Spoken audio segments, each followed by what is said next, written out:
अकोले शहरात अमृत योजना 2 अंतर्गत भूमिगत गटर योजनेचे काम सुरू आहे.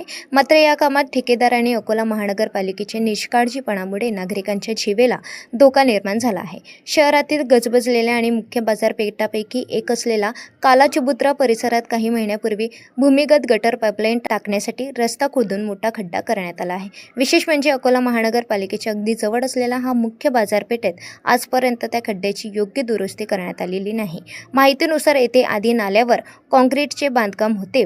गटर पाईपलाईन टाकल्यानंतर ठेकेदारांनी तो भाग व्यवस्थित दुरुस्त करण्याऐवजी वरून फक्त PVC ठेवून तो तसेच सोडून दिला आहे. तसेच त्या खड्ड्यातून बाहेर आलेल्या लोखंडी साकड्या उघड्यावर असल्यामुळे त्या कोणत्याही वेळी मोठ्या अपघाताला कारणीभूत ठरू शकतात. सध्या पवित्र रमजान महिना सुरू असून काही दिवसात ईद सण येत आहे. त्यामुळे कालाचबुत्रा बाजारात मुस्लिम महिला आणि लहान मुले मोठ्या संख्येने खरेदीसाठी येत आहेत. मात्र मुख्य मार्गावर असलेला हा धोकादायक खड्डा नागरिकांच्या सुरक्षिततेसाठी मोठा धोका ठरत आहे. स्थानिक नागरिकांच्या म्हणण्यानुसार काम अर्धवट सोडून ठेकेदार, अकोला महानगरपालिकेचे कर्मचारी, अधिकारी आणि संबंधित नगरसेवक जबाबदारीपासून दूर पडत असल्याचे दिसून येत आहे.